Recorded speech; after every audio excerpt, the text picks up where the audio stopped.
சாரிங்க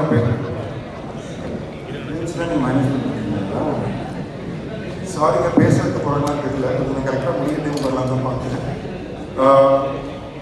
இது ஆக்சுவலி ஒரு ப்ரொடக்ஷன் லான்ச் ஃபங்க்ஷனோட சினிஷோட வெற்றி திருவிழா மாதிரி தான் இருக்குது. இங்கே ஒரு அவார்ட் ஃபங்க்ஷனுக்கு இல்லை ஒரு இண்டஸ்ட்ரி ஃபங்க்ஷனுக்கு சேர்ந்து எல்லாம் வருவாங்கல்ல, எல்லாருக்கும் நல்லா சொல்கிற மாதிரி அந்த மாதிரி மொத்த இண்டஸ்ட்ரி கூப்பிட்டு வச்சுருக்காரு.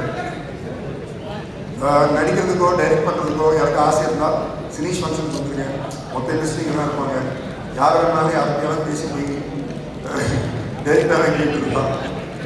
அண்ட் நேற்று நைட்லாம் ஃபோன் பண்ணி சினிஷ் சொல்லியிருக்கீங்க, ப்ரோ உங்கள் கதையை ஒரு பயோபிக்கை எழுதுனா கண்டிப்பாக பயங்கரமான படமாக இருக்கும், ஆக்சுவலும் இருக்கும், ரவுடிசமும் இருக்கும், வெற்றியும் இருக்கும்னு. எனக்கு ஒரு பெரிய சந்தோஷம் என்னன்னா, ஒரு இன்ட்ரெஸ்டிங் ஸ்னிப்பெட் ரேண்டமாக சொல்கிறது. நான் ஃபஸ்ட்டு சினிஷை மீட் பண்ணது ஆக்சுவலி லோகேஷ் என்கிட்ட கொண்டு வந்ததே சினிஷ் தான். அவர் கொண்டு வந்து இந்த கதையை பயங்கரமாக நம்புகிறேன், நான் ப்ரொடியூஸ் பண்ண போகிறேன் என்று கொண்டு வந்தார். நானும் ஃபஸ்ட் டைம் அவரை மீட் பண்ணுறேன், ஆளே பார்க்க ஒரு மாதிரி இருக்காரு, எனக்கு டவுட்டாகவே இருக்குது. சரி என்ன சொல்கிறாருன்னு கதை கேட்டு பயங்கரமாக இருக்கும், உடனே பிடிச்சி போச்சு. ஒரே சினிஷில் டக்கு சினிஷ் எதிர்க்கு வந்து எல்லாம் சூப்பர் ப்ரோ, நீங்கள் பண்ணால் ஹாப்பியானாரு. ஹாப்பின்னு சரி ப்ரோ என்கிட்ட காசு இல்லை, நீங்கள் காசு கொடுங்க, நான் படத்தை எடுத்து கொடுக்குறேன்.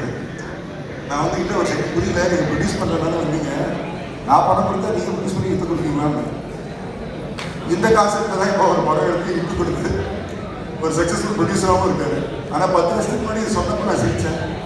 பட் டெக்னிக்கலாக ப்ரொடியூசருக்கான வேலை அதுதான். ஒரு படத்தை க்ரியேட்டிவாக கரெக்டாக இருக்கிறது தான் ஒரு ப்ரொடியூசருக்கான வேலை. இது ஒரு 10 வருஷத்துக்கு முன்னாடியே அவர் கரெக்டாக கண்டுபிடிச்சி இப்படி தான் பண்ணணும்னு நினச்சி இன்னைக்கு அவர் ஒரு ப்ரொடியூசராக ஒரே நாளில் 2 படம் லான்ச் பண்ணுறது எனக்கு ரொம்ப ரொம்ப சந்தோஷமாக இருக்குது. இதுக்கான மொத்த காரணமும் அவர் எவ்வளோ அவர் கஷ்டம் சொல்லிட்டாலும் அவரோட வைஃப் பல்லவி தான். ஸோ பல்லவி நீங்கள் எழுதிட்டீங்களோ full credit.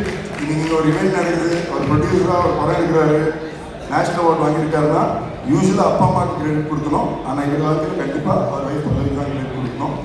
So it's very personal moment. Congratulations to Sinish, his wife Pallavi, his brother Ganesh, and hoping that இந்த எடுத்த 2 படமும் மிகப்பெரிய வெற்றியாக வரணும், இன்னும் நேஷனல் அவார்டும் வரணும். என்னோடய ஒரு படம் இருக்கணும், அவரோட 6 மாதம் நான் கஷ்டப்படுத்தணும். இந்த ஆசை. Hopefully, all the best.